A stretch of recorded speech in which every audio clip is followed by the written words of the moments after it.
Tuhan berikan kembali buat kami bersama-sama untuk memahami, mengerti firman-Mu, kehendak-Mu, agar kami lakukan di dalam kehidupan kami. Karena disitulah kami akan dipelihara dan dituntun di dalam kebenaran-Mu. Engkau yang akan menolong juga hamba-Mu dalam kelemahan keterbatasannya, supaya ia dapat menyampaikan sabda-Mu sesuai dengan apa yang Engkau kehendaki. Dalam nama Tuhan kami, Yesus Kristus, Sang Firman yang hidup itu, kami berdoa kepada Bapa di surga. Amin. Ibu-ibu yang dikasihi Tuhan, tema kita ini 100% untuk bersaksi dan melayani. Benar enggak ya 100%? Terus kapan kita jalan-jalannya? Kapan kita healingnya?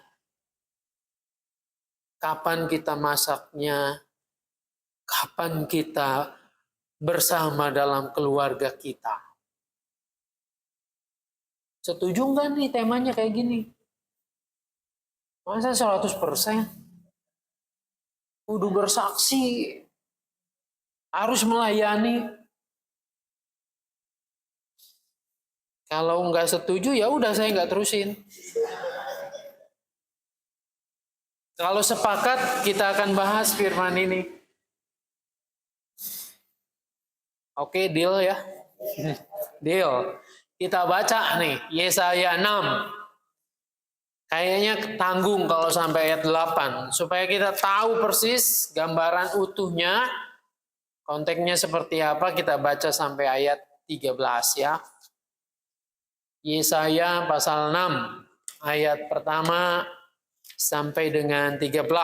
Kita akan memperhatikan bagian ayat atau firman Tuhan ini. Kalau sudah ketemu saya akan bacakan untuk kita semua begini. Pada tahun kematian Raja Uzia, aku melihat Tuhan duduk di atas tahta yang tinggi dan menjulang. Bagian bawah jubahnya memenuhi bait suci. Para serafim berdiri di sekitarnya, masing-masing mempunyai 6 sayap, 2 sayap untuk menutupi muka mereka, 2 sayap untuk menutupi kaki mereka, dan 2 sayap untuk melayang-layang. Mereka berseru, bersahut-sahutan. Kudus, kudus, kuduslah Tuhan semesta alam. Seluruh bumi penuh kemuliaannya. Maka bergoyanglah alas ambang pintu karena suara seruan mereka, dan rumah itu pun penuh dengan asap. Lalu kataku, celaka aku binasa. Sebab aku ini seorang yang najis bibir, dan aku tinggal di tengah-tengah bangsa yang najis bibir. Namun mataku telah melihat Sang Raja, Tuhan semesta alam. Lalu salah satu serafim itu terbang ke arahku. Di tangannya ada bara yang diambilnya dengan sepit dari atas mezbah. Ia menyentuhkannya pada mulutku serta berkata, lihat, bara ini telah menyentuh bibirmu. Maka kesalahanmu telah disingkirkan dan dosamu telah dilenyapkan. Lalu aku mendengar suara Tuhan berkata, siapakah yang akan kuutus dan siapakah yang mau pergi untuk kita? Sahutku, ini aku, utuslah aku. Kemudian firman-Nya, pergilah dan katakanlah kepada bangsa ini, dengarlah sungguh-sungguh tetapi kamu tidak akan mengerti. Lihatlah sungguh-sungguh tetapi kamu tidak akan memahami. Buatlah hati bangsa ini keras dan telinganya berat mendengar, dan matanya melekat tertutup, supaya jangan mereka melihat dengan matanya dan mendengar dengan telinganya dan mengerti dengan hatinya, lalu berbalik dan menjadi sembuh. Kemudian aku bertanya, sampai berapa lama ya Tuhan? Lalu jawabnya, sampai kota-kota menjadi puing tanpa penduduk, rumah-rumah tanpa penghuni, tanah terlantar dan sepi, sunyi sepi. Tuhan akan menyingkirkan manusia jauh-jauh, sehingga di dalam negeri banyak tanah yang ditinggalkan. Jika di sana masih tinggal 1/10 dari mereka, mereka akan dilahap api sekali lagi, seperti pohon terbantin dan pohon besar lainnya yang ketika ditebang hanya tersisa tunggulnya. Tunggul itu menjadi benih yang kudus. Sampai di sana yang berbahagia, yang mendengarkan firman Allah, memelihara dengan melakukannya. Ini firman Tuhan datang kepada Yesaya.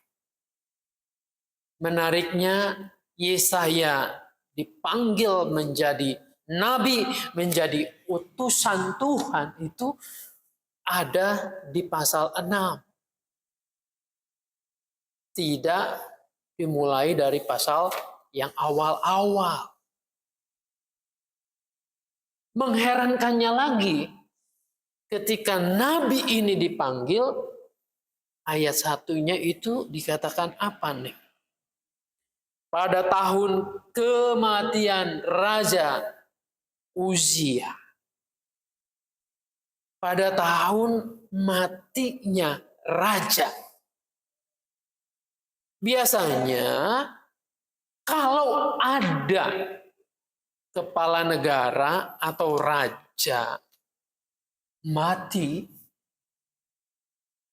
maka kan bangsa itu akan sibuk untuk apa? Mencari gantinya. Sekarang nih, Presiden Iran naik helikopter jatuh, semuanya meninggal. Saya jangan pakai bahasa mangga besar, mati, tapi meninggal. Pastikan mereka saat sekarang lagi berpikir siapa yang akan menggantikan. Masa penggantian raja yang mangkat, raja yang meninggal, maka akan terjadi transisi yang sebetulnya ngeri-ngeri sedap. Biasanya terjadi sebuah pergolakan. Siapa yang akan mengambil alih kepemimpinan ini? Nah, tepat pada saat itulah Yesaya ada di bait Allah. Lalu di situ kepadanya diberikan penglihatan. Mungkin hanya dia saja yang bisa melihat suasana yang begitu fenomenal. Sangat mencekam di bait Allah itu. Lalu disitulah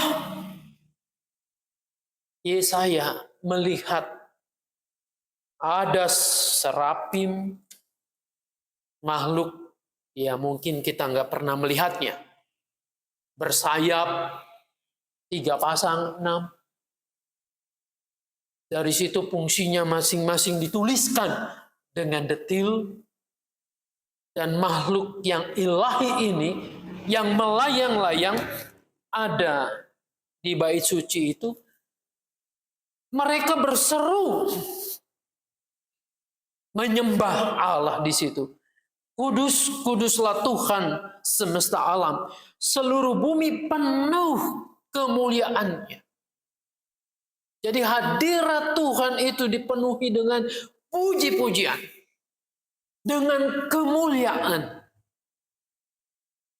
Ini katanya, kalau orang nanti mau hidup kekal bersama dengan Tuhan, di hadirat Tuhan, maka harus terbiasa untuk memuji-muji Tuhan. Karena di hadiratnya selalu ada puji-pujian yang naik kepadanya. Maka orang yang terbiasa ngumpat, orang yang terbiasa gosip, di sana nggak ada tempatnya. Mau gosipin apa di hadapan Tuhan? Nggak ada kata-kata yang bermakna di situ selain puji-pujian. Kudus-kuduslah Tuhan, kemuliaan Tuhan Allah semesta alam itu. Nah, suasana itu makin begitu mencekam ketika semua bergoyang, alas ambang pintu dengan seruan yang dahsyat itu, dan di situ juga penuh dengan asap itu. Saya bayangkan coba kalau peristiwa ini terjadi di sini ya. Ada hadirat Tuhan turun, tahta Tuhan datang di hadapan kita. Digambarkan oleh Yesaya itu, penampakan Tuhan itu begitu nyata. Jubahnya menjuntai panjang, lalu di situ bergoncang, berasap. Rasanya ini suasana yang menggetarkan, mencekam, misteri yang membuat manusia itu gentar di hadapan Allah. Yesaya juga sama. Dia begitu gentar berhadapan dengan sosok yang ilahi ini. Maka ia mengatakan, celaka aku binasa. Itulah keyakinan orang-orang Yahudi Israel. Keyakinan mereka manusia itu tidak mungkin untuk berhadapan langsung dengan yang ilahi, dengan Tuhan, dengan Adonai, CHWH itu. Kenapa demikian? Mau tidak mau, manusia ketika berhadapan dengan Allah yang begitu kudus, manusia adalah makhluk yang berdosa, maka ia akan mati. Nah, di sini saya pakai kata mati. Mau tidak mau, manusia karena dosanya itu tidak akan tahan berhadapan dengan Allah yang maha kudus itu. Maka Yesaya mengatakan, celakalah aku. Saudara-saudara, disitulah pengakuan dia terhadap kekudusan Allah. Kita pun harusnya merasa demikian. Bahwa kita manusia yang berdosa. Kalau berhadapan dengan Allah yang kudus itu, ada sesuatu yang membuat kita gentar di hadapannya itu. Lalu secara spesifik Yesaya dia mengatakan apa yang membuat dirinya itu berdosa. Apa yang membuat dirinya itu manusia yang tidak kudus di hadapan Tuhan itu. Dia mengatakan, sebab aku ini seorang yang najis bibir. Dan aku tinggal di tengah-tengah bangsa yang najis bibir. Saudara-saudara, apa sih artinya najis bibir itu? Apakah karena mereka terbiasa mengucapkan kata-kata kotor, kata-kata yang najis itu? Mungkin kebun binatang sering kali keluar dari mulutnya. Atau ada sesuatu yang lain dengan najis bibir ini. Saudara-saudara, saya membayangkan bukan hanya sekedar kata-katanya kasar. Kata-katanya mencerminkan mungkin amarah, tidak menghargai orang. Bukan hanya seperti itu. Tapi bayangkan najis bibirnya, perkataannya tidak memuliakan Tuhan. Dan bisa saja bibirnya, perkataannya itu mengungkapkan sesuatu yang baik, mencerminkan ini orang yang takut akan Tuhan. Bangsa Israel tentu hafal dengan itu, hafal dengan Tauratnya, hafal dengan aturan-aturan keagamaan. Najis bibir bisa saja perkataannya tuh manis. Perkataannya menggambarkan orang yang saleh. Tapi sesungguhnya kenyataannya tidak demikian. Kenyataannya berbalik dengan apa yang dikatakannya. Bisa saja mereka tetap memelihara peribadahan pada Tuhan, tapi hati mereka membelakangi Tuhan. Perbuatan mereka berlawanan dengan apa yang diperintahkan oleh Tuhan itu. Jadi di sini tepatnya bisa najis bibir itu dalam arti munafik. Bicaranya baik, bicaranya oke, tapi kenyataannya sebaliknya. Bisa jadi juga mereka memang betul-betul menyembah berhala di bawah raja yang juga tidak takut akan Tuhan. Tapi kalau kita lihat di sini justru bait Allah itu masih ada. Sehingga Yesaya masih ada, masih bisa masuk ke dalamnya. Itu artinya peribadahan itu masih terpelihara. Tetapi yang terjadi, mereka bertolak belakang dari apa yang diinginkan oleh Tuhan sendiri. Menariknya buat Yesaya adalah dia tidak hanya merasa bahwa saya nggak ikut-ikutan nih dengan bangsa itu. Yesaya tidak merasa saya suci sendiri, benar sendiri. Tapi lantaran dia hidup dalam sebuah bangsa yang demikian, maka otomatis dia pun menjadi bagian dari bangsa itu, maka ia mengatakan, celakalah aku yang najis bibir, yang hidup dalam bangsaku yang najis bibir itu. Jadi Yesaya tahu memposisikan diri. Aku bukan orang-orang baik-baik saja. Tapi bisa jadi aku pun hidup di tengah-tengah lingkungan yang seperti itu, maka najis bibir itu, dia terkontaminasi dengan itu. Saudara-saudara, inilah kerendahan hati Yesaya di hadapan Tuhan. Dia tidak seperti banyak orang Yahudi yang seringkali kalau berdoa di hadapan Tuhan, Tuhan aku bersyukur, aku bukan pencuri, aku bukan penjina, aku bukan pemungut cukai, tapi aku orang baik-baik di hadapan. Yesaya tidak. Celakalah aku. Dia tahu diri, dia tahu posisinya. Inilah pengakuan dosa yang sungguh-sungguh di hadapan Tuhan.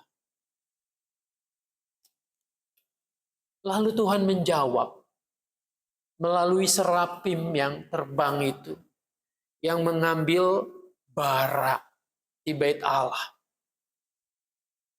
Lalu bara itu diambil dengan sepit semacam sumpit, lalu diletakkan di dalam mulut bibir Yesaya. Lihatlah, aku telah menguduskan, menyucikan. Disitulah Yesaya berkenan kepada Allah. Dan ketika sudah dikuduskan itulah, maka ada sebuah panggilan yang harus dilakukan oleh sang nabi, oleh Yesaya ini untuk bangsanya itu. Jadi kalau kita lihat di sini, Tuhan memakai manusia itu bukan manusia yang baik-baik saja. Bukan orang yang sempurna, tidak ada cacat celah. Bahkan Yesaya mengakui keberadaan dirinya sendiri sebagai orang yang hidup najis bibir di tengah bangsa yang najis bibir itu. Pengakuan itulah yang kemudian ia mendapat pemulihan, pengudusan dari Tuhan. Jadi kalau kita mengatakan, Tuhan, aku ini adalah orang berdosa. Dosaku sudah banyak. Makanya biarlah sudah kepalang basah, basah sekalian. Ini adalah prinsip hidup yang keliru.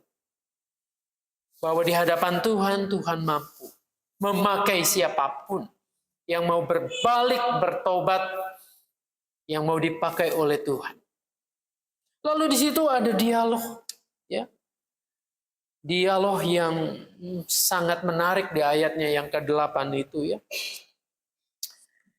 Yesaya ketika sudah dikuduskan, dibersihkan oleh Tuhan ini, lalu ia mendengar suara Tuhan, siapakah yang akan kuutus?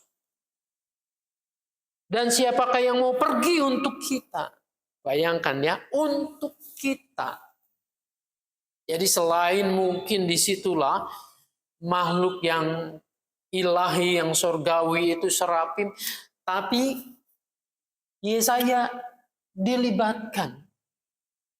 Bukan memakai kata siapakah yang akan kuutus, ya, tetapi siapakah yang akan diutus untuk kita, pergi untuk kita. Jadi dia masuk dalam bagian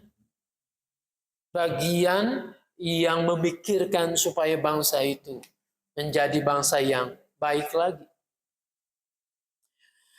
Nah, disitulah kemudian kalimat yang terkenal dan nanti kita akan nyanyikan bagian akhir dalam pujian ini, yaitu Yesaya mengatakan, ini aku, utuslah aku. Jadi betul-betul dia siap. Ketika sudah dikuduskan oleh Tuhan, dia siap untuk diutus pada bangsa yang cemar, bangsa yang najis bibir ini. Nah, saudara-saudara, disitulah kesiapan sang nabi. Namun kemudian saya membaca lebih lanjut, makanya saya mengatakan kita baca sampai habis. Ada sebuah dialog, ada sebuah obrolan yang menarik di situ. Tuhan menerangkan kondisi bangsa yang akan menjadi tujuan atau Yesaya yang harus pergi kepada bangsanya itu yang bagaimana.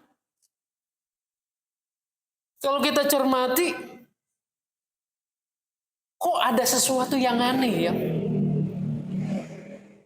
Pergilah dan katakanlah kepada bangsa ini, dengarlah sungguh-sungguh tetapi kamu tidak akan mengerti. Lihatlah sungguh-sungguh tetapi kamu tidak akan memahami. Buatlah hati bangsa ini keras dan seterusnya. Kenapa begitu, ya? Jadi diutus Yesaya itu pada suatu bangsanya sendiri yang najis bibir itu. Dia akan bicara tentang kebenaran. Dia akan menegur bangsa itu untuk kembali kepada Tuhan. Tetapi dikatakan oleh Tuhan, buatlah tetap bangsa itu keras kepala, gitu. Saudara-saudara, ini artinya apa sih? Ini mencerminkan sebetulnya kehidupan yang najis ini, yang berdosa ini sudah sangat luar biasa. Masa sih Tuhan yang mengeraskan hati bangsa itu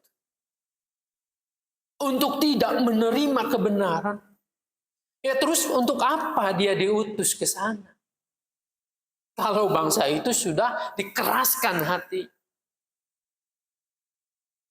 Saudara-saudara, kalau kita mempelajari sampai bahan ini, sampai teguran Tuhan ini, misi Tuhan untuk bangsa Israel pada saat ini, maka kita harus juga melihat sebelum-sebelumnya. Sudah berulang kali Tuhan mengirimkan utusan-utusannya untuk menegur bangsa itu. Tapi bangsa itu tetap mengeraskan hati. Mereka disebut bangsa yang tegar tengkuk. Mereka adalah bangsa yang tidak mau mendengar, tidak mau mengerti. Sama seperti penyakit leper mungkin sampai pada serosis, ada hepatitis, udah diobati. Tapi udah lama kelamaan menjadi kronis, akhirnya hatinya menjadi keras. Sama seperti itulah kehidupan bangsa itu, bahwa suatu saat mereka itu akan betul-betul mengeraskan, dan Yesaya dipanggil untuk menegaskan betul-betul kamu itu kepala batu dan gak bisa lagi untuk dirubah. Lalu Yesaya bertanya, sampai kapan Tuhan mereka berlaku seperti itu? Mereka keras kepala, mereka mengeraskan hati, menutup telinga, tidak mau mengerti itu. Tuhan mengatakan sampai habis, sampai selama-lamanya. Artinya sampai habis bangsa itu, sampai semua tidak ada lagi penghuninya. Rumah-rumahnya menjadi kosong. Berarti sampai nanti kalau sejarah itu sampai zaman pembuangan nih. Kalau saya jadi saya akan nanya sama Tuhan. Terus ngapain?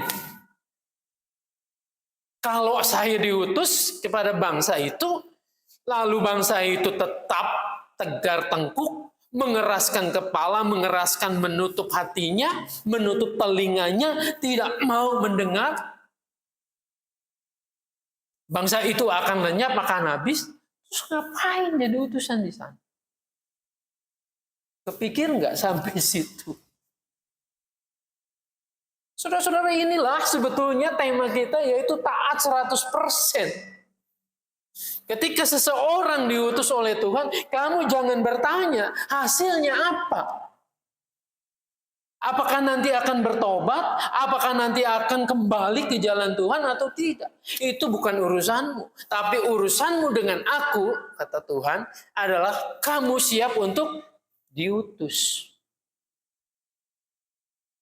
Jadi jangan tanya juga, misalnya ketika kita, Anda dan saya, di dalam Kristus, Roh Allah menggerakkan kita untuk menjadi saksinya dimanapun kita ada, terus kita bertanya, sampai kapan Tuhan dia bisa bertobat menerima engkau jadi juru selamat? Tuhan mengatakan jangan tanya itu.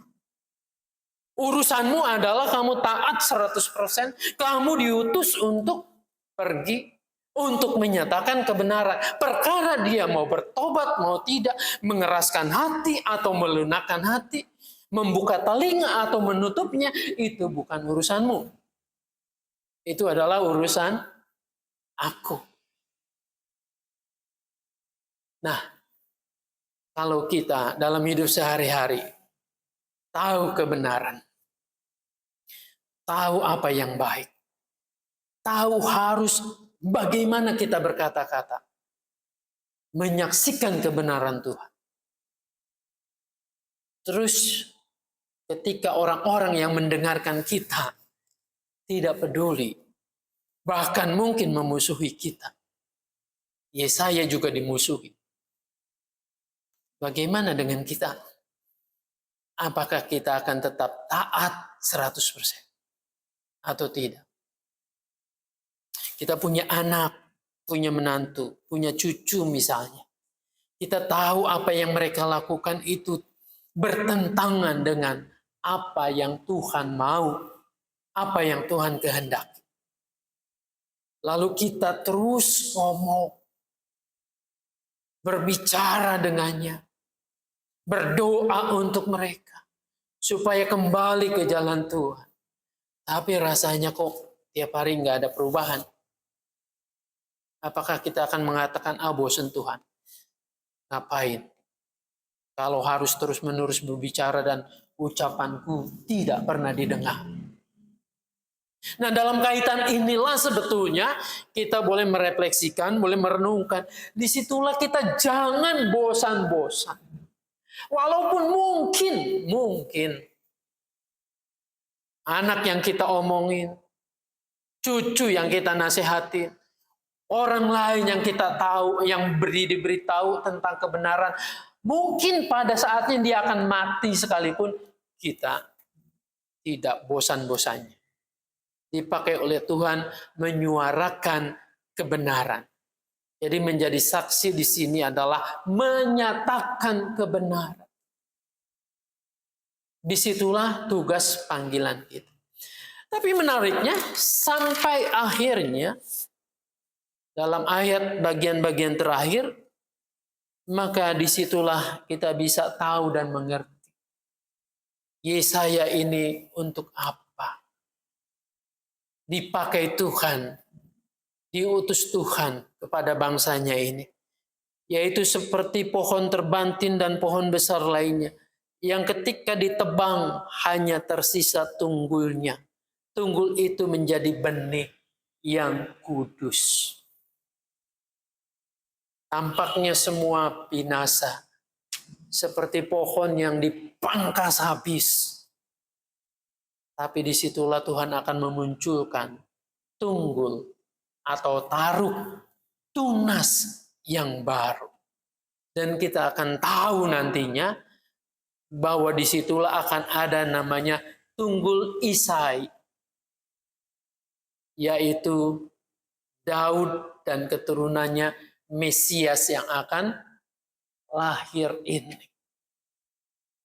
Nah disitulah kita paham. Oh iya, runtutannya seperti itu. Nampaknya orang yang dinasehati tidak mau berubah. Tapi kebenaran Tuhan akan tetap muncul seperti tunas itu. Dalam nubuatan ini, kelak akan datang Mesias. Yang semuanya telah dibersihkan lebih dahulu. Bangsa itu, Israel itu, telah disucikan. Dengan mereka betul menyakitkan, habis lebih dahulu. Tetapi akan muncul sebuah harapan yang baru. Jangan sia-siakan dalam hidup kita. Ketika kita menjadi utusan Tuhan. Tadi saya katakan 100% betul, harusnya betul. Kenapa? Setiap saat dalam pekerjaan kita, mungkin dalam masa-masa santai kita, mestinya yang terjadi adalah bahwa kita selalu ingat akan Tuhan. Maka disitulah kita bisa mengerjakan segala sesuatu. Bisa beraktivitas, bisa melakukan kewajiban kita, sekaligus juga disitulah kita menjadi alat dari Tuhan untuk kesaksian, menyatakan kebenaran, untuk melayani sesama kita. Jadi jangan bosan-bosan. Baru sekali dua kali kita mendoakan, kita menasihati, percumalah. Buat apa nasihatin dia? Akhirnya sia-sia saja. Banyak orang yang patah arang 2-3 kali untuk mengatakan itu. Bayangkan Yesaya itu sepanjang hidupnya. Dia tidak melihat mungkin perubahan yang signifikan dari orang-orang Israel. tapi jangka panjangnya ia sedang mempersiapkan jalan untuk kedatangan Sang Mesias. Biarlah Tuhan menolong, memberkati kita, memampukan kita untuk menjadi saksinya dimanapun kita berada. Amin.